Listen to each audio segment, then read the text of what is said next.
Cerca Teleeuropa sul tuo Play Store o Apple Store e scarica la nostra app.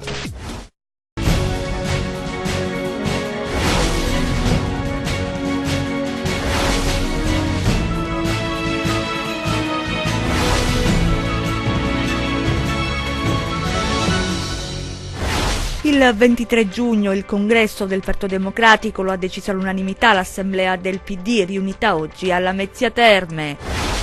È stata la denuncia di una mamma a far scattare l'operazione Green Call che a Reggio Calabria ha portato in carcere 2 pusher. Le indagini hanno consentito di individuare una rete di spaccio di marijuana.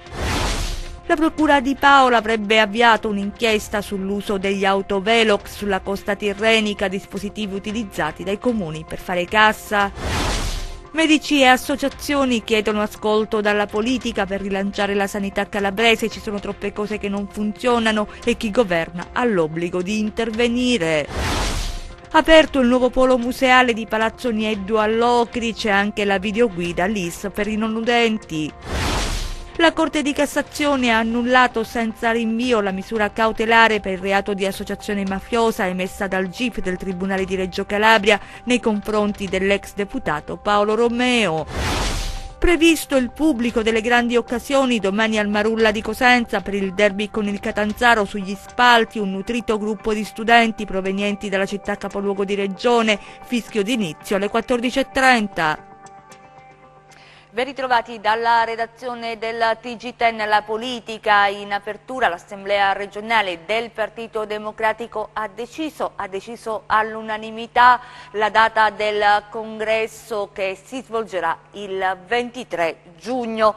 Inoltre la direzione del partito si riunirà il 14 aprile, è necessario stabilire le regole congressuali. Vediamo.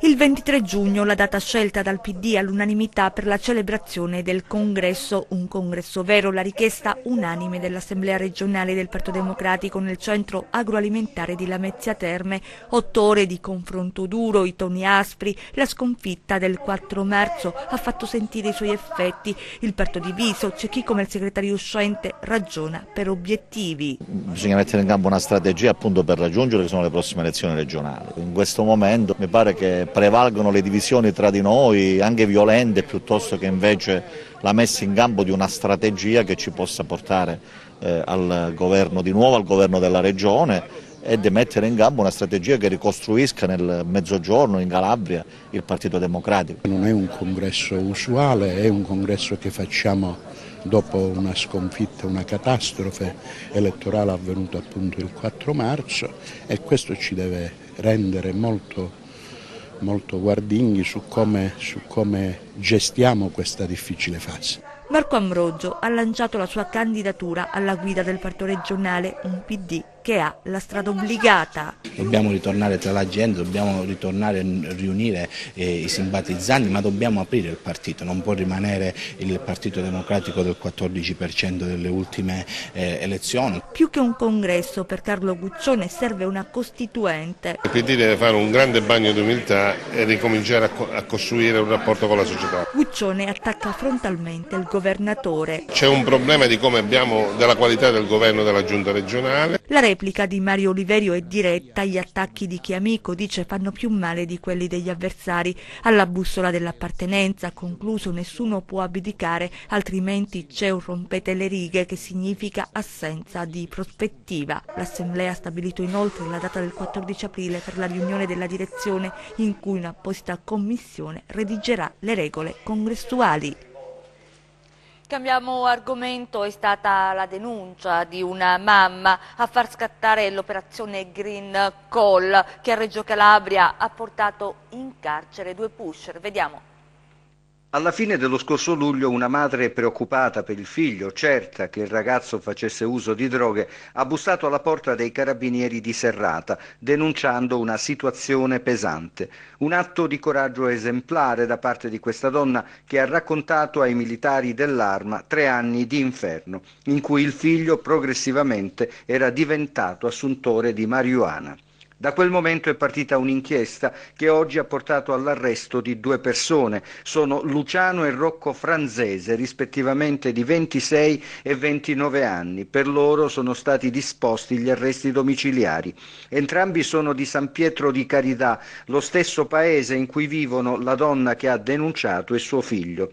I Franzese, insieme a Raffaele Schinello, 32 anni, e Francesco Cavallaro, 22 anni, per loro è scattato l'obbligo di dimora, entrambi sono di Dinami, secondo l'accusa erano i promotori di un'associazione per delinquere che ha gestito fino ad oggi un'attività di spaccio tra la zona tirrenica della provincia di Reggio Calabria e la provincia di Vibo. L'indagine è stata coordinata dalla Procura di Palmi, dai carabinieri della compagnia di Gioia Tauro e di Serrata. L'operazione è stata denominata Green Call, telefono verde, denominazione più che appropriata. La madre Coraggio si è rivolta ai carabinieri, la porta le è stata non aperta ma spalancata e quella porta rimane spalancata per chiunque voglia scrollarsi dalle spalle un inferno come quello patito dalla famiglia di San Pietro di Carità e da tanti altri nuclei familiari.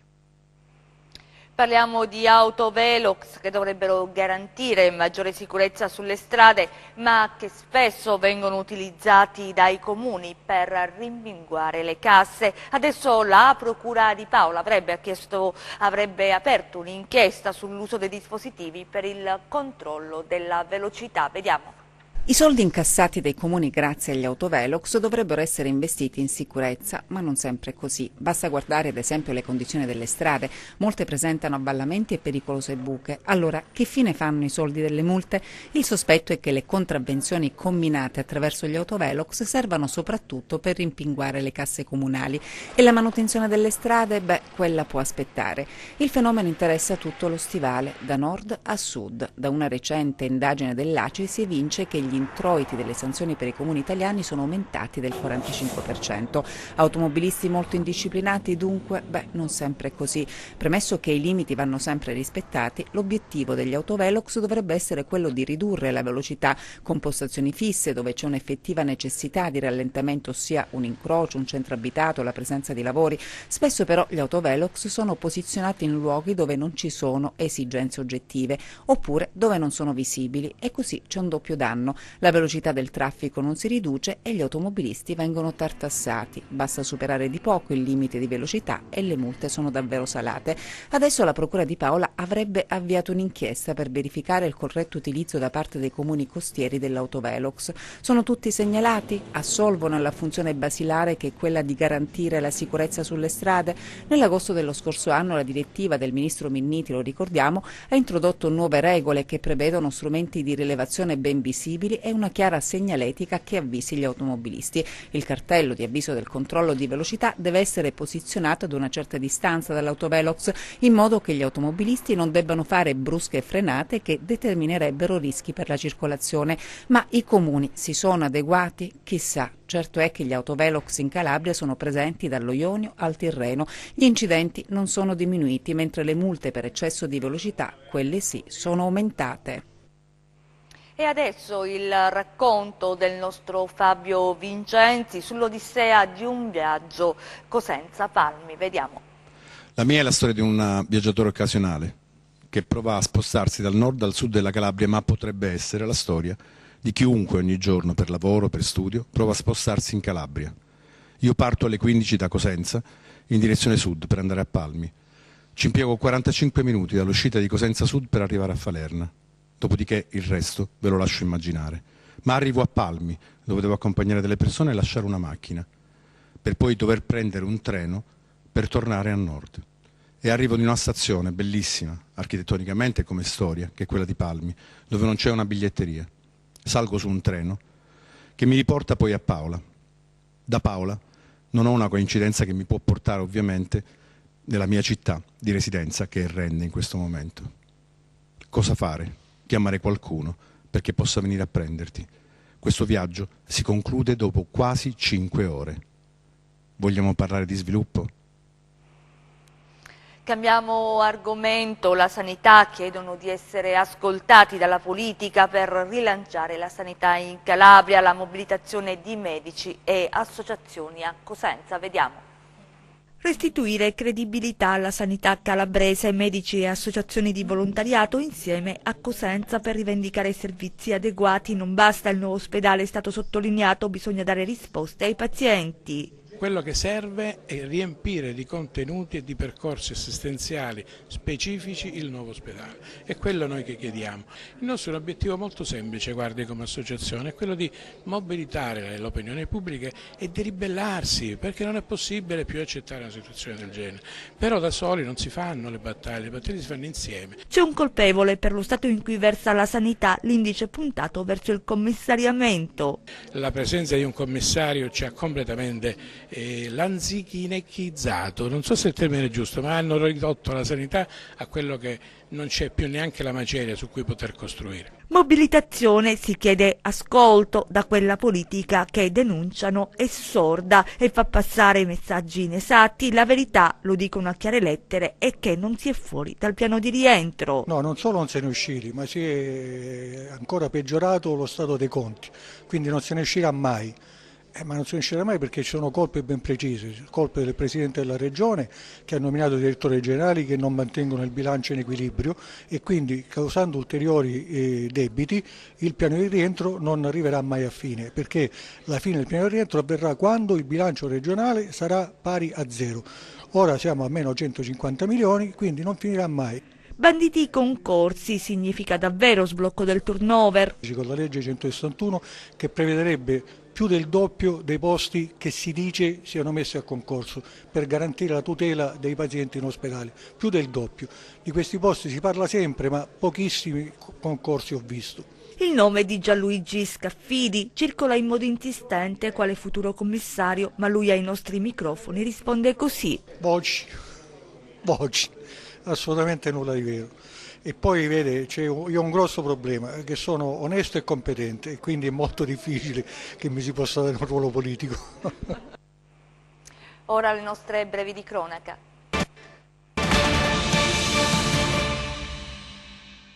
La Corte di Cassazione ha annullato senza rinvio la misura cautelare per il reato di associazione mafiosa nei confronti dell'ex deputato Paolo Romeo, coinvolto nell'inchiesta Gotha. L'accusa contestata a Romeo di essere al vertice di una struttura segreta apicale dell''ndrangheta, sottolineano i suoi legali, aveva registrato un primo annullamento con rinvio della Cassazione, al quale ha fatto seguito l'odierna bocciatura.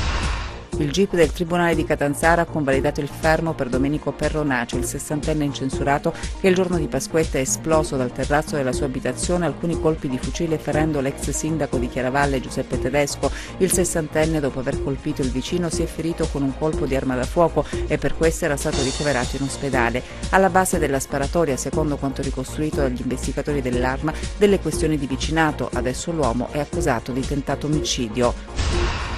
Crotone si ferma per l'ultimo saluto ai 2 operai morti nel crollo di un muro mentre stavano lavorando al prolungamento del lungomare cittadino. Oggi i funerali, ieri la fiaccolata per ricordare i 2 lavoratori. Controlli dei carabinieri forestali sulle produzioni agroalimentari nel mirino, la tracciabilità e l'etichettatura dei prodotti. Nella provincia di Cosenza sono stati effettuati 43 controlli in attività commerciali di media e grande distribuzione, 6 i sequestri effettuati per complessivi 185 confezioni di alimenti, una persona è stata denunciata e oltre 15.000 euro di sanzioni amministrative elevate.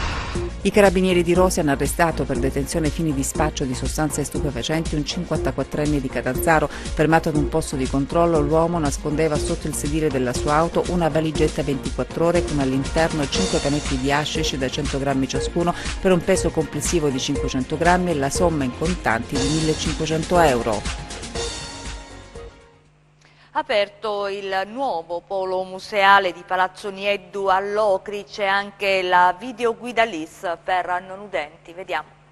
Un traguardo importante per una città che ha investito in cultura. Locri da oggi aggiunge un altro tassello ad un percorso che porta alla valorizzazione delle potenzialità di un territorio che è stato e potrebbe continuare ad essere scrigno di civiltà. Da oggi un'ala di Palazzo Nieddu del Rio, nel cuore della città ionica, ospita il Museo Cittadino, una sorta, anzi una vera e propria integrazione del Museo Nazionale Archeologico di Locri, realtà il cui successo è consolidato. Atmosfera questa mattina da grande occasione e interventi di riconoscimento ad un impegno intellettuale molto forte. La struttura è stata anche benedetta dal vescovo di Locri, Monsignor Francesco Oliva, il quale ai microfoni di TEN si è così espresso. È un evento importante per la nostra Locride perché anche questo sito diventa un luogo importante in cui vengono raccolti i reperti archeologici di quest'area che è ricca di storia, ricca di cultura, ed è giusto allora che chi viene nella Locride abbia contezza e conoscenza attraverso la visualizzazione di questi reperti di quella che era la storia di quest'area. Da Locri a Cosenza perché nascono nuovi servizi sulla mobilità urbana, vediamo. Il Comune di Cosenza e l'azienda Amaco SPA hanno messo in campo nuovi e diversi servizi per potenziare in maniera efficace, moderna e dinamica la mobilità urbana. Sono 4 le ultime iniziative presentate, tutte a chiamata e a tariffe ridotte: Cosenza Lamezia, Cosenza Paola, servizio weekend e l'ultimo nato Tourism. Noi stiamo cercando sempre più di migliorare i servizi di trasporto pubblico urbano che sono destinati ai cittadini, ma non solo, anche quelli che sono destinati ai visitatori di Cosenza. Oggi abbiamo avviato questa collaborazione con Amaco per consentire a tutti quelli che si recano a Cosenza e che vanno negli alberghi, nei B&B, nelle strutture turistiche, di avere a disposizione un servizio a chiamata individuale a costo ridotto di 2,50 € per tratta, che può essere utilizzato però anche dai cittadini, quindi avremo delle piccole navette a Cosenza che possono essere utilizzate da chiunque semplicemente chiamando, quindi prenotandosi, e poi consente questo di spostarsi con queste navette evitando l'utilizzo delle autovetture, quindi dando la possibilità a chiunque di spostarsi all'interno dell'area urbana. Nel corso della conferenza stampa è stata annunciata anche la prossima nascita di altri servizi. Oltre all'implementazione dei servizi al volo di cui abbiamo parlato, ci sono in previsione altri servizi. Ne vorrei citare soltanto 3. Il primo, la realizzazione del servizio di car sharing elettrico per tutta l'area urbana di Cosenza. Il secondo, un bike sharing con biciclette normali e biciclette a pedalata assistita che andranno a servire la ciclopolitana a cui sta lavorando il Comune di Cosenza. E il terzo è il servizio di soccorso al volo, un'idea dell'amministrazione comunale di Cosenza per prestare tramite il servizio al volo e una collaborazione con personale medico e personale infermieristico assistenza a tutte le persone non autosufficienti che hanno bisogno di aiuto senza andare a intasare i pronti soccorsi e senza lasciare le loro case. Infine si informano i cittadini che i servizi navetta per Lamezia o Paola si possono prenotare sul sito dell'Amaco, mentre i servizi weekend e tourism dovranno essere prenotati per telefono. Previsto il pubblico delle grandi occasioni domani al Marulla di Cosenza per il derby con il Catanzaro. Sugli spalti un nutrito gruppo di studenti provenienti dalla città capoluogo di regione. Fischio d'inizio alle 14:30, vediamo. Se non ci fosse il derby, il campionato di Serie C non sarebbe lo stesso. Per Cosenza e Catanzaro, al di là degli obiettivi stagionali, è sempre un'occasione speciale e anche se la classifica non è di quelle esaltanti, soprattutto per i giallorossi, la partita ha un richiamo fortissimo tra le tifoserie. Ecco le immagini dello store dello stadio San Vito Gigi Marulla, gente in fila e numeri mai visti finora in questa stagione. In questo momento abbiamo superato 4.500, abbiamo terminato la tribuna A, abbiamo ora da riempire gli altri settori, dobbiamo riempire la curva sud, la tribuna rossa e la tribuna centrale. C'è una corsa al tagliando, tutti i nostri tifosi si stanno affrettando ad acquistare il tagliando, ma manca la provincia. Stiamo aspettando proprio i nostri tifosi dalla provincia, anche perché abbiamo una provincia numerosa e sempre affezionata ai nostri colori. Una proiezione, potremmo sicuramente avvicinarci agli 8.000-9.000 ingressi per domani. L'attesa è grande e anche in città si respira un'aria particolare. La società rossoblu ha attivato diverse prevendite mobili in esercizi commerciali dell'area urbana per snellire le file. Sono più di 300 italiani distaccati intanto a Catanzaro. La prevendita riservata agli ospiti termina alle 19 e probabilmente si andrà oltre le 400 presenze nel settore di Curva Nord Catena. Sarà un derby spettacoloso perché si usa questo modo di fare in Calabria, nel senso che ogni derby è importante. Ahimè la classifica piange, però bisogna essere fiduciosi che Catanzaro possa strappare o una vittoria o almeno un punto. Anche il Prato si è rifatto il look per l'occasione. In una sola settimana di lavoro si sono ottenuti risultati ottimi e finalmente si giocherà su un terreno idoneo. E adesso le voci dei trainer. Piero Braglia, ex in campo e in panchina, ma voglioso di regalare una gioia alla città dei lupi, e Giuseppe Pancaro, cosentino di Acri, terzo allenatore in stagione delle Aquile. Se noi riusciamo a essere più aggressivi di loro, vinciamo noi. Se li subiamo facciamo fatica, questo è poco ma sicuro. Io vedo che la squadra sta facendo quello che deve fare,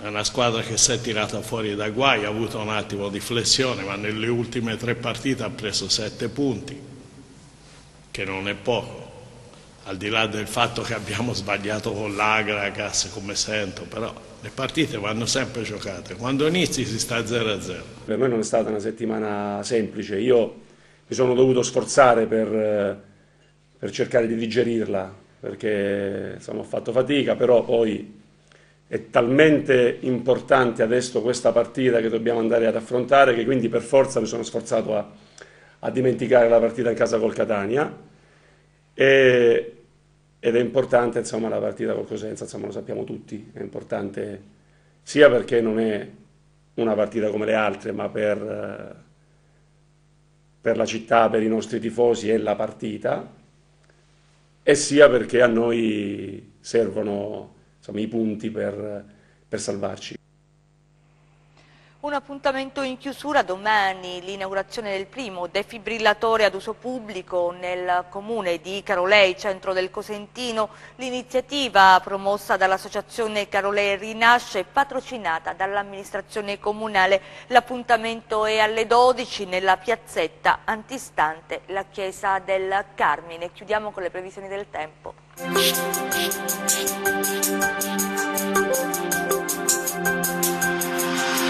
Ben ritrovati da Meteo in Calabria. Fine settimana stabile su tutta la Calabria, grazie alla protezione di una figura anticiclonica sul Mediterraneo centrale. Le perturbazioni atlantiche in movimento tra Spagna, Francia e Regno Unito tenderanno ad interessare anche i settori più occidentali dell'Italia a partire da domenica. Ma passiamo alle previsioni in dettaglio. Per domani cielo sereno poco nuvoloso, transito di velature e nubi stratiformi nel corso della giornata. Temperatura in ulteriore lieve aumento. Passiamo ora al comportamento di mari e venti. Domani venti moderati da scirocco ovunque, con mare generalmente mosso, sia il Tirreno che lo Ionio. Tendente a molto mosso il settore ionico, reggino e catanzarese. Prima di salutarci vi ricordo come sempre il nostro sito web www.meteoincalabria.it e la nostra pagina Facebook Meteo in Calabria. Per oggi è tutto, grazie per la cortesia e attenzione. Appuntamento a domani. È tutto, ci fermiamo qui, grazie per essere stati con noi, grazie in regia a Michele Cava e messo in onda a Giuseppe Costanzo, noi vi auguriamo un felice weekend.